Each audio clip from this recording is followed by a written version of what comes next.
Welcome back to our channel Kavya మీ ఇంటి తెలుగమ్మ. మీరు ఫస్ట్ టైం వీడియో చూసినట్టు నా పేరు కావ్య. నేను చాలా వీడియోస్ తీసాను, ఒకసారి వెళ్ళి చూసి నచ్చితే సబ్స్క్రైబ్ చేసుకోవడం మర్చిపోకండి. సో మీ తెలుగింటి అమ్మాయి ఈరోజు కేరళ అమ్మాయిగా మారింది. ఎలా ఉంది? బాగున్నానా?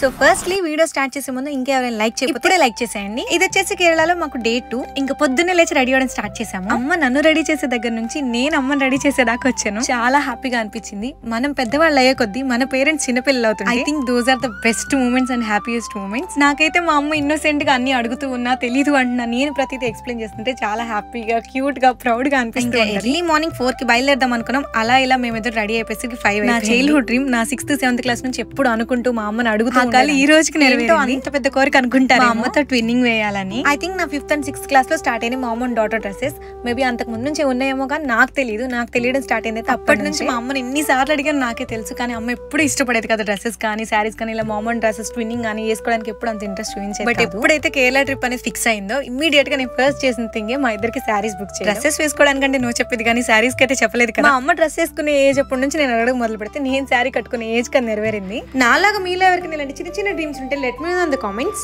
And now coming to the point. Already previous vlog లో చెప్పాను కదా అక్కడ క్లైమేట్ అనేది అస్సలు ఎక్స్పెక్ట్ చేయలేము అని. కంప్లీట్లీ అన్ప్రెడిక్టబుల్ వెదర్ అనమాట. యూ కెన్ సీ మేము బయటకు వచ్చేటప్పుడు చాలా కూల్ గా కామ్ గా చాలా బాగుంది. అలా వచ్చి కార్లో 5 minutes ఉన్నామో లేదా వెంటనే వర్షం చూసారు ఎంత జోరుగా పడుతుందో. ఆ వర్షం ఆగకముందే ఎండ వచ్చేస్తుంది, ఆ ఎండ పూర్తిగా రాకముందే మళ్ళీ వర్షం పడుతుంది. సో ఎవరైనా ప్యాకేజ్ ఇలా కాకుండా ఇండివిజువల్ గా కేరళ ట్రిప్ ప్లాన్ చేస్తే మాత్రం మేక్ షూర్ దట్ మీరు ఏం తీసుకెళ్ళిపోయినా అంబ్రెల్లాలు రెయిన్ కోట్లు ఇలాంటివి మాత్రం మస్ట్ గా క్యారీ చేయండి, ఎస్పెషల్లీ ఇలాంటి రెయినీ అండ్ మాన్సూన్ సీజన్ లో. ఇంతకీ డే 2 మేము ఎక్కడికి వెళ్తున్నామంటే యాజ్ పర్ రతీష్ సార్ ఇచ్చిన ప్లాన్ ప్రకారం డే 2 మేము 2 places విజిట్ చేయబోతున్నాం. టైం ని బట్టి 3rd. సో మన గురించి తెలిసిందే కదా, వెళ్ళక వెళ్ళాము ఒక్క ప్లేస్ అయినా వదులుతామా. అట్లా వీలైనంత వరకు అన్ని ప్లేసెస్ కవర్ చేయడానికి ట్రై చేసాము. సక్సెస్ఫుల్ గా 3 places చాలా ప్రశాంతంగా ప్రకృతిని ఆస్వాదిస్తూ బోలెడ్ అనే మెమరీస్ తో ఫుల్ఫిల్ చేసాము. నేను కేరళ వెళ్దాను ఎప్పుడైతే అనుకున్నాను దాని గురించి సెర్చ్ చేసినప్పుడు నేను విన్నది చూసింది చదివింది ఏంటంటే Kerala is God's own country అని. నాకైతే అది అక్షరాల నిజమని నేను వెళ్ళిన 2వ రోజే అర్థమైంది. అంత మంచి ప్లేస్ ని నేను చూసాను ఫీల్ అయ్యానంటే మీ అందరికి చూపించుకుంటే ఎలా ఉంటాను. సో నాకు అనిపించినట్టే నేను చెప్పింది నిజమే అని మీకు అనిపించాలంటే వీడియోని ఎక్కడ స్కిప్ చేయకుండా ఎండ్ వరకు చూసేయండి. నా డే 2 లో మేము విజిట్ చేయబోయిన ఫస్ట్ ప్లేస్ ఏంటంటే గురువాయూర్ టెంపుల్. ఈ టెంపుల్ ని చాలా మంది ఎక్కువగా రీల్స్ లో యూట్యూబ్ అండ్ ఇన్స్టాగ్రామ్ వీడియోస్ లో చూసే ఉంటారు. Very very beautiful and powerful place. ఈ టెంపుల్ గురించి నాకు నేను తెలుసుకున్న కొన్ని విషయాలు చెప్తాను. ఏమైనా మిస్ చేస్తే మీకు తెలిస్తే కామెంట్ చేసేయండి. ఇదే గురువాయూర్ టెంపుల్ ఎంట్రీ అన్నమాట. ఇలానే ఉంటుంది.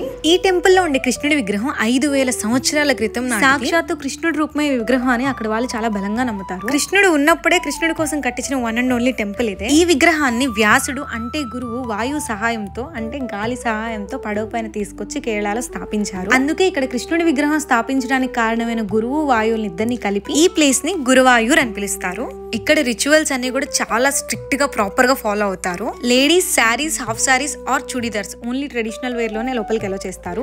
జెంట్స్ విషయానికి వస్తే పక్కా పంచ మ్యాండేటరీ, షర్ట్ అనేది అసలు ఎలా ఉండదు లోపలికి. ఈ టెంపుల్ అనేది మీ బకెట్ లిస్ట్ లో ఉంటే కంపల్సరీ అవుట్ఫిట్స్ అనేది క్యారీ చేయడం మర్చిపోకండి. లేదంటే అక్కడ టెంపుల్ ఎదురు అమ్ముతారు, అక్కడికక్కడ కొనుక్కొని చేంజ్ చేసుకుని టెంపుల్ లోకి వెళ్లాల్సి వస్తుంది. ఆ రోజు మా దర్శనం అయితే చాలా బాగా జరిగింది. దర్శనం అయిపోయిన తర్వాత చిన్న షాపింగ్ చేస్తున్నాం. గీతా మేడం గారికి ఏమైనా కొందామని చూసాము, అన్ని అడిగాము, కానీ ఏది తీసుకోలేకపోయాము. వై? బికాస్ మీకు తెలిసిందే కదా టూరిస్ట్ ప్లేసుల్లో రేట్లు ఎలా ఉంటాయో, అందుకే తీసుకోలేదు. అండ్ నెక్స్ట్ ఈ టెంపుల్ గురించి ఇంకొక ముఖ్యమైన విషయం ఏంటంటే ఎవరికైనా పిల్లలు పుట్టక ఎప్పటి నుంచో బాధపడుతూ ఉంటే ఆర్ సంతాన ప్రాప్తి లేకపోయినా ఇప్పటి వరకు సంతానం కలగకపోయినా ఈ టెంపుల్ కి వెళ్లి మొక్కుకుంటే ఖచ్చితంగా పిల్లలు పుడతారంట.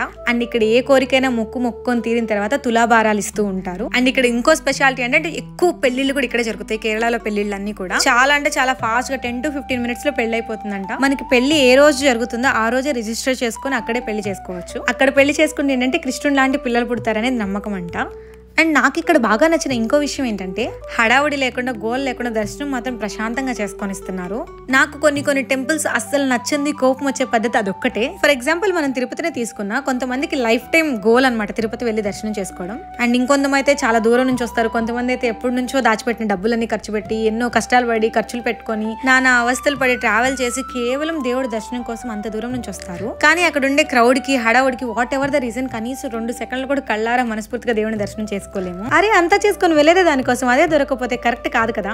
అదొకటి నాకు అసలు నచ్చదు. కానీ ఇక్కడ అలా లేదు, దర్శనం చాలా అంటే చాలా చక్కగా జరుగుతుంది. ఈ గుళ్ళో కృష్ణుడు కూడా మనకి ఒక రోజుకి 4 రూపాయల దర్శనం ఇస్తాడు. అలంకారం అలా చేస్తారు. మాకైతే ఫ్రీ దర్శనం మంచిగా ఒక 2-3 అవర్స్ లో దర్శనం అయిపోయింది. ఇంకా 100, 500, 1000 పెయిడ్ దర్శనాలు కూడా ఉంటే డిపెండ్ అపాన్ అమౌంట్ మనకి దర్శనం అనేది కొంచెం ఫాస్ట్ గా అయిపోతుంది. అక్కడ నుంచి మా నెక్స్ట్ ప్లేస్ ఎలిఫెంట్స్ పార్క్ వెళ్ళాము. వెళ్ళిన వెంటనే లెఫ్ట్ సైడ్ లో నాకు ఈ పాండ్ కనపడింది. ఇది చూడగా నేను ఎలిఫెంట్స్ ఇక్కడే స్నానం చేస్తారా, ఎలిఫెంట్స్ కోసం ఉన్న పాండ్ అనుకున్నా. కానీ దగ్గరికి వెళ్ళి చూస్తే తెలిసింది ఇది ఫిషెస్ పాండ్ అని. వామ్మో ఎన్ని చేపలు ఉన్నాయి. అహోబిలం వీడియో పెట్టారు కదా, అలాగే ఫిష్ స్పా చేయించుకుందాం అనుకున్నాగా నా చేపలన్నీ చూస్తే నన్నే మింగేసేలా ఉన్నాయి. అసలు ఈ పార్క్ లో అయితే ఎన్ని ఏనుగులు ఉన్నాయి. ఫస్ట్ టైం నేను ఒక ఏనుగులు ఇంత దగ్గరగా చూడడం, సారీ ఒక ఏనుగు కాదు ఇన్ని ఏనుగులు ఇంత దగ్గరగా చూడడం. ఇందాక చెప్పడం మర్చిపోయిన, టెంపుల్లోకి ఎలాంటి ఎలక్ట్రానిక్ గ్యాడ్జెట్స్ ఎలా ఉండదు. ఈవెన్ బ్యాగ్స్ అయినా ఏవైనా సరే బయట లాకర్ రూమ్స్ లోనే పెట్టుకోవాలి. టెంపుల్ లోకి ఎంట్రీ మాత్రం మన ఇష్టం, ఫ్రీ అయినా వెళ్ళొచ్చు, పేడ్ అయినా వెళ్ళొచ్చు. బట్ ఈ పార్క్ కి మాత్రం ఎంట్రీ టికెట్ ఉంటుంది. మనం మొబైల్ కానీ కెమెరా కానీ తీసుకెళ్లాలంటే ఎక్స్ట్రా పే చేయాలి.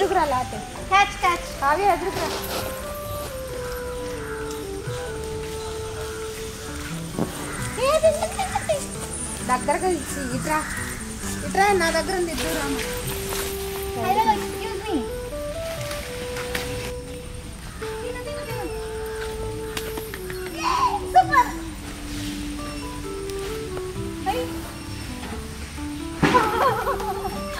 తిన్నావా? బాయ్. బాగుందా?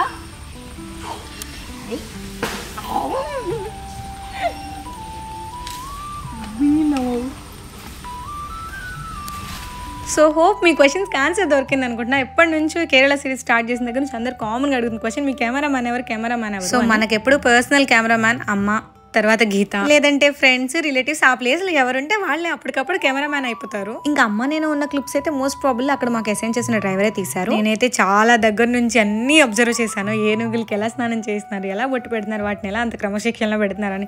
వాటితో కొంచెం డాన్స్ లేసాను, కొంచెం సేపు కబుర్లు చెప్పాను, కొంచెం సేపు నాకున్న నాలెడ్జ్ వాటి నాలెడ్జ్ నేను షేర్ చేసుకున్నాము. అసలు వాటికి మాట ఎంత బాగా అర్థమవుతున్నాయి అంటే, స్నానం చేయించిన తర్వాత దాని ఫుడ్ అదే తీసుకెళ్లి దాని ప్లేస్ లో పెట్టుకొని అదే కొంచెం కొంచెం తింటుంది. చాలా ఆశ్చర్యపోతారు మీరు. మనుషులు కూడా అంత చక్కగా మాటినరేమో, అంత చక్కగా భయపడరేమో. అమ్మ ఎంత ముద్దుగా, ఎంత బొద్దుగా, భలే క్యూట్ గా చెప్పిన మాట అండి. పడుకోమంటే పడుకోండి, కూర్చోమంటే కూర్చుంటే. కాకపోతే ఏంటంటే అదంతా మనం మలయాళంలో చెప్పాలి. ఏం చేద్దాం, ఏనుగులకు కూడా మలయాళం నేర్పించేశారు. అండ్ నెక్స్ట్ 1 more క్వశ్చన్ వచ్చేసి, చాలా మంది ప్యాకేజ్ డీటెయిల్స్ అడుగుతున్నారు కదా. నేను ఇంకా షేర్ చేయడానికి రీజన్, మొత్తం కేరళ సిరీస్ అన్ని అయిపోయిన తర్వాత మీకు ఒక ఐడియా వస్తుంది. అప్పుడు క్లియర్ గా డీటెయిల్ గా ఒక సపరేట్ షార్ట్ చేసి పెడదామని మీకు ఇంకా చెప్పలేదు. బట్ మీకు ఎవరికైనా ఇంట్రెస్ట్ ఉండి ఇమీడియట్ గా కాంటాక్ట్ అయ్యి వెళ్ళే థాట్ ఉంటే కనుక వాళ్ళ నెంబర్ నేను పైన స్క్రీన్ పైన ఇస్తాను. You can call them and you can enquire all the details. ఇంకా అక్కడ ఉన్న ఏనుగులన్నిటితో ముచ్చట్లు కంప్లీట్ అయిపోయిన తర్వాత we started to our next destination, Athirappilly water falls. నా మాటల్లోనే మీకు ఆ ఎక్సైట్మెంట్ అర్థమైపోతుంది. నేను ఇంత కష్టపడి డే మొత్తం తిరిగితే చక్కగా మీరు ఒక వీడియోలోనే మొత్తం 3 ప్లేసెస్ చూసేస్తున్నారు. అండ్ ఈ రోడ్ వే అంతా కూడా చూపించడానికి reason, I want to show how peaceful it. ఎంత దూరమైన రోడ్డు పైన ప్రయాణించి ఎటు చూసిన గ్రీనరీ కనిపిస్తుంది, ఒక్క హార్న్ సౌండ్ కూడా వినిపించదు. మేబీ అందరూ కేరళ ట్రిప్ కి వచ్చినప్పుడు డెస్టినేషన్ కి వెళ్లే వరకు మధ్యలో ఏదైతే జర్నీ ఉంటుందో 1 hour 2 hours ఒక ప్లేస్ నుంచి ఒక ప్లేస్ కి, ఆ జర్నీ చాలా ఇబ్బందిగా ఇసుగ్గా ఫీల్ అవుతారేమో. అండ్ నేను అబ్జర్వ్ చేసింది కూడా, మా అమ్మ కూడా బాగా అలిసిపోయి ఆ జర్నీలో నిద్రపోయేది. బట్ నేను మాత్రం టోటల్లీ ఎంజాయ్డ్. అండ్ అఫ్తాబ్ గారు ఈయన్నే మా కార్ డ్రైవర్.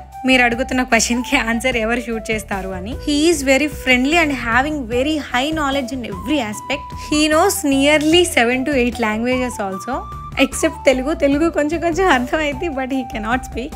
మేము అక్కడ ఉన్న 3 days కూడా మాకు చెప్పిన టైం కంటే ఒక 1/2 hour ముందే వచ్చి వెయిట్ చేసేవాళ్ళు. మేము మాత్రం ఒక్క రోజు కూడా చెప్పిన టైంకి వెళ్ళలేదు, ఒక 1/2 hour 1 hour లేట్గానే వెళ్ళేవాళ్ళం. అండ్ ఈవెన్ మేము వెళ్ళిన ప్లేసెస్ దగ్గర కూడా వీడియోస్ అంటూ అవంటూ ఇవంటూ చాలా లేట్ చేస్తున్నా, నిదానం చేస్తున్నా, ఎప్పుడు మమ్మల్ని విసుక్కోలేదు, హరిబరిగా హడావుడి పెట్టలేదు. ప్రశాంతంగా take your time, you can ask anything, ultimately you should need to satisfy. మీరు మళ్ళీ రారు కదా, వచ్చినప్పుడు ప్రతిదీ చక్కగా చూడండి, అన్ని తెలుసుకోండి, ఇదే చెప్తూ ఉండేవాళ్ళు. ఏది అడిగినా, నేనైతే ఎన్ని ప్రశ్నలు అడిగేదాన్నో, ముందు కూర్చొని అలా బ్రెయిన్ తిని ప్రతిదీ చాలా ఓపిక్ గా క్లియర్ గా ఎక్స్ప్లెయిన్ చేశారు. వావ్ అమ్మ, నేను ఒకే డ్రెస్ లో ఒకేలా రెడీ అయ్యేలా పక్కన వెళ్తుంటే ఎంత బాగుందో కదా. అప్పుడు వేసుకునేటప్పుడు ఎంత ఎగ్జైటెడ్ గా వేసుకున్నాను, ఆ తర్వాత అంత గమనించుకోలేదు. కానీ ఇప్పుడు వీడియో ఎడిట్ చేస్తుంటే ఎంత బాగుందో. ఎన్నాళ్ళుగా ఇలా చూడాలనుకున్నా మా ఇద్దరిని పక్కన, ఈ రోజుకి తీరింది. అండ్ మేమైతే అతిరపల్లి వాటర్ ఫాల్స్ కి రీచ్ అయిపోయాం. లోపలికి ఎంట్రీ ఇలా నడుస్తాం అనమాట, వాటర్ ఫాల్స్ దగ్గరికి వెళ్తున్నాము. సేమ్ దీనికి కూడా ఇలానే ఎంట్రీ టికెట్ ఉంటుంది. ఎంట్రీ టికెట్స్ అన్ని కూడా మనమే పే చేసుకోవాలి, ప్యాకేజ్ లో నాట్ ఇంక్లూడెడ్. ఈ ప్లేస్ అయితే అసలు ఎంత బాగుంటుందో, ఇప్పటి వరకు చూసిన ప్లేసెస్ అన్ని ఒకటైతే ఇది ఒక్కటి ఎంత బ్యూటిఫుల్ గా ఉంటుందో. ఇప్పటి వరకు నా లైఫ్ లో ఎన్ని వాటర్ ఫాల్స్ చూసాను కానీ ఇలాంటి వాటర్ ఫాల్ మాత్రం ఫర్ ద ఫస్ట్ టైం. అసలు ఎంత ఎంత బాగుందంటే మీరు చూడండి, ఇట్లా వాటర్ వెళ్తేనే అక్కడ నుంచి వాటర్ ఫాల్ ఎంత హైట్ నుంచి పడుతుంది అంటే, అండ్ చుట్టూ ఆ కొండల మధ్యలో ఆ మేఘాలు అలా పొగలాగా పైకి వెళ్ళడం, ఎమోపరేట్ అవ్వడం మన కళ్ళతో దగ్గర నుంచి చూడొచ్చు. ఇంకా అటువైపు మొత్తం విలేజ్, ఈ వాటర్ ఫాల్ కిందకి పడి ఆ వాటర్ ఆ విలేజ్ లోకి వెళ్తే అసలు ఆ సీనరీ మొత్తం 2 కళ్ళు సరిపోలేదు చూడడానికి. ఎంతసేపు చూస్తున్నా అలా చూస్తూ ఉండిపోవాలనిపించింది. అండ్ నెక్స్ట్ ఇక్కడ మీకు ఇంకొక విషయం నేను చెప్పాలి. సడన్ గా చూస్తే భయపడతారేమో, ఎలా రిసీవ్ చేసుకుంటారో ఏంటో తెలియదు కాబట్టి నేను ముందే చెప్పేస్తున్నాను. నేను ఇక్కడ ఇలా చెప్పడానికి కూడా రీజన్ ఏంటంటే, ఏమనుకోకండి, ఒక 1 minute కొంచెం అవుట్ ఆఫ్ టాపిక్ ఉంటుంది. ఈలోపు మీరు సీనరీస్ ఎంజాయ్ చేస్తూ నా మాటలు వినండి. మాట ఏంటంటే, ఈ మధ్య నేను కొన్ని యోగా వీడియోస్ పోస్ట్ చేశాను కదా, పర్టికులర్ గా ఆ వీడియోస్ కి వచ్చిన కామెంట్స్ కి మాత్రం నేను ఈరోజు చెప్తాను. మనకి ప్రతి ఒక్కదానికి ఒక డ్రెస్ కోడ్ ఉంటుందండి. అలానే యోగా కూడా ఒక డ్రెస్ కోడ్ అనేది కంపల్సరీ మ్యాండేటరీగా మెయింటైన్ చేయాలి. ఈ యోగా వీడియోస్ అనేది నేను యోగా డ్రెస్ లో పెట్టకుండా పంజాబీ డ్రెస్ వేసుకొని పటియాలా వేసుకొని పెట్టలేను కదండి. మరి తెలిసి పెడుతున్నారో తెలియక పెడుతున్నారో, కావాలని అనాలని పెడుతున్నారో నాకు తెలియదు. కానీ ప్లీజ్ నోట్ దట్ నేను అందరినీ అనట్లేదు. ఎవరైతే అన్నారో వాళ్ళకి మాత్రం నేను ఆన్సర్ చేయాలనుకుంటున్నాను. బికాస్ వాళ్ళ కారణంగా నా సబ్స్క్రైబర్స్ నన్ను ట్రూగా అడ్మైర్ చేసేవాళ్ళు నన్ను రాంగ్ గా అనుకోకూడదు కాబట్టి, ఆ కామెంట్స్ చూసి కొత్త వాళ్ళు నెగిటివ్ గా పోర్ట్రే అవ్వకూడదు కాబట్టి నేను ఇక్కడ ఆన్సర్ ఇస్తున్నాను. సో కాల్డ్ ఈ పీపుల్ అందరూ సింపుల్ గా వాళ్ళు పెట్టే కామెంట్ ఏంటంటే, మీరు మారిపోయారు. ఒకప్పుడు బాగుండేవాళ్ళు, చక్కగా పద్ధతిగా ఉండేవాళ్ళు, చున్నీ వేసుకుని ఉండేవాళ్ళు, మంచిగా చేసేవాళ్ళు. ఇప్పుడు మీరు మారిపోయారు. ఫేమ్ వచ్చేసరికి, సబ్స్క్రైబర్స్ పెరిగే కొద్దీ, మీ వీడియోస్ రీచ్ వస్తుంది కొద్దీ చున్నీ వేసుకోవడం మానేశారు, పంజాబీలు వేసుకోవడం మానేశారు, పద్ధతిగా ఉండడం మానేశారు, మేకప్ వేస్తున్నారు. అంటే నేను అప్పుడు ఇప్పుడు ఎప్పుడు ఒకేలా ఉంటాను, గుర్తుపెట్టుకోండి, మార్క్ మై వర్డ్స్. బట్ మనం అన్ని సిచ్యువేషన్స్ కి ఎప్పుడు ఒకేలా ఉంటానంటే అది కుదరదు కదండి. ఇంతకీ నేను మీకు ఇదంతా ఎందుకు చెప్తున్నానంటే, ఇక్కడ ఇదిగో మీకు ఒక కళాఖండం కనిపిస్తుంది కదా, నా లైఫ్ లో ఫర్ ద ఫస్ట్ టైం నేను స్లీవ్ డ్రెస్ వేయడం వీడియోస్ లో అస్సలు పెడదామని అనుకోలేదు. బట్ ఎందుకు పెట్టానో కూడా నేను మీకు ఆన్సర్ ఇస్తాను. సో యోగా డ్రెస్ కే అలాంటి కామెంట్స్ పెట్టిన వాళ్ళు ఇంక ఇది చూస్తే ఇంకెన్నంటారని ముందుగానే చెప్తాను. ఇక్కడ నేను మీకు ఒక చిన్న ఎగ్జాంపుల్ చెప్తాను, అది విని మీరే చెప్పండి. ఒక అమ్మాయి పల్లెటూరులో పుట్టి పెరిగిన అమ్మాయి, తనకి చిన్నప్పటి నుంచే పట్లంగాలు వేసుకోవడం మాత్రమే తెలుసు. పట్లంగాలే వేసుకుంటది, నూనె పెట్టుకుని 2 జడలు చక్కగా వేసుకుంటది. ఫస్ట్ నుంచి చిన్నప్పటి నుంచి తనకు అది తప్ప ఇంకోటి తెలియదు, అలానే పెరిగింది, అలానే ఉండడం తనకి ఇష్టం. కానీ ఇప్పుడు తనకి సిటీలో సీట్ వచ్చింది, చదువుకోవడానికి కాలేజ్కి వచ్చింది. నేను కాలేజ్కి కూడా పట్లంగానే వేసుకెళ్తాను, 2 జడలు నూనె పెట్టుకునే వెళ్తానంటే is it acceptable? Okay, accept చేశారే అనుకో, నలుగురు తనని ఎలా చూస్తారు? అక్కడ తన వాల్యూ అనేది తగ్గుతుందా లేదా? ఎవరూ లేనప్పుడు మనం ఎలా ఉన్నా పర్లేదు, కానీ నలుగురులో ఉన్నప్పుడు మనకి రెస్పెక్ట్ పెరగపోయినా పర్లేదు, కానీ తగ్గకూడదు కదా. సరే ఓకే, తనకు అలానే అలవాటు, తను అలానే పుట్టి పెరిగింది, తను పద్ధతి కల్లా అమ్మాయి, కాలేజ్కి అలా వేసుకెళ్తుంది, ఫ్రెండ్స్ బర్త్డేకి పిలుస్తారు, బర్త్డేకి అలానే వెళ్తుంది, ఫ్రెండ్స్ టూర్కి వెళ్తారు, టూర్కి కూడా అలానే వెళ్తుంది. సో ప్రతి ప్లేస్కి ఒకటే అవుట్ఫిట్లో అలా నూనె పెట్టుకొని 2 జడలు వేసుకెళ్ళడం అనేది ఈజ్ ఇట్ కరెక్ట్? మీరు అలానే ఫాలో అవుతారా? సో తను సిటీ వచ్చిన తర్వాత కాలేజ్కి వెళ్ళేటప్పుడు అలా ఉండకూడదు, ఇలా ఉండాలని నార్మల్ డ్రెస్ వేసుకుంటూ, తను మోడర్న్గా ఉండకపోయినా పర్లేదు, బట్ అందులో రెస్పెక్ట్ తగ్గేలా ఉండకూడదు కాబట్టి నార్మల్గా ఒక జడ వేసుకొని నార్మల్ డ్రెస్ వేసుకొని వెళ్తుంది. సో పల్లెటూరులో వాళ్ళు చూసిన వాళ్ళందరూ, ఓ ఈ అమ్మాయి మారిపోయింది, మొన్నటిదాకా ఇలా ఉంది, ఇక్కడికి వచ్చి ఇలా మారిపోయింది అంటారు. సో అక్కడ ఎవరి తప్పు? ఆ అమ్మాయి తప్ప, వాళ్ళు అలా అనుకోవడం తప్ప? మనం ఇలా ఈ టాపిక్ గురించి మాట్లాడితే అది చాలా దూరం వెళ్ళిపోయింది. నేను అలా చెప్తూనే ఉంటాను. ఫస్ట్ థింగ్ ఏంటంటే, నేను గ్రో అయ్యే టైంలో నా ఎక్స్పీరియన్స్తో నేను తెలుసుకున్న బెస్ట్ లెసన్ ఏంటంటే, ఒకళ్ళ కోసం మనం బతకకూడదు. అంటే అవతల వాళ్ళ ఫీలింగ్స్ కి, ఒపీనియన్స్ కి రెస్పెక్ట్ ఇవ్వాలి, కానీ వాళ్ళ కోసమే మనం బతకూడదు. ప్రతి ఒక్కరికి ఒక ఇండివిజువాలిటీ ఉంటే, వాళ్ళకంటూ వాళ్ళ గురించి తెలుసు, వాళ్ళ ఇష్టాలు అన్నింటినీ మనం రెస్పెక్ట్ చేయాలి. ఊరికే ఎవరిని ఒక మాట సింపుల్ గా అనేయకూడదు, ఎవరిని జడ్జ్ చేయకూడదు. అండ్ దట్టు అందరూ ఒకేలా ఉండరు. ఫస్ట్లీ నాకు ఇష్టం ఉండదు అలా ఉండడం. ఈ డ్రెస్ తీసుకున్నప్పుడు నేను 1000 సార్లు ఆలోచించాను, బట్ నాకే అనిపించింది ఎప్పుడు ఒకేలా ఎలా ఉంటాము, సిచ్యువేషన్స్ కి తగ్గట్టు మారాలి కదా. ఇప్పుడు నేను వెళ్ళింది ట్రిప్ కి, దట్టు మా అమ్మతో. సో నేను వెళ్ళే ప్రతి ప్లేస్ కి తగ్గట్టు అవుట్ఫిట్ చూస్ చేసుకున్నాను. టెంపుల్ కి వెళ్తున్నాను కాబట్టి శారీ కట్టుకున్నాను, వాటర్ ఫాల్స్ కి వచ్చాను కాబట్టి ఫ్రాక్ వేసుకున్నాను. సో అలా లొకేషన్ బట్టి, నా కంఫర్ట్ ని బట్టి, నాకు నచ్చినట్టు ఓకే వల్గారిటీ లేకుండా మంచిగానే వేసుకున్నాను నా ఫీలింగ్. సో నేనైతే చెప్పాలనుకున్న మెయిన్ పాయింట్ అదే. ముందు మన గురించి మనం ఆలోచించాలి, మన కంఫర్ట్ మనకి ఇంపార్టెంట్. సో అందుకే లెట్స్ గివ్ ఏ ట్రై. ఏమైంది, ఓకే కంఫర్టబుల్ గా ఉంటే నెక్స్ట్ టైం ట్రై చేద్దాం, లేదంటే ఇంతటితో ఆపేద్దాం అన్న ఉద్దేశంతో నేను ట్రై చేశాను. హోప్ నేను ఎగ్జాక్ట్ గా కన్వే చేయాలనుకున్న పాయింట్ మీకు అర్థమైందో లేదో తెలియదు. నేనైతే చెప్పాలనుకున్నది ఇదే.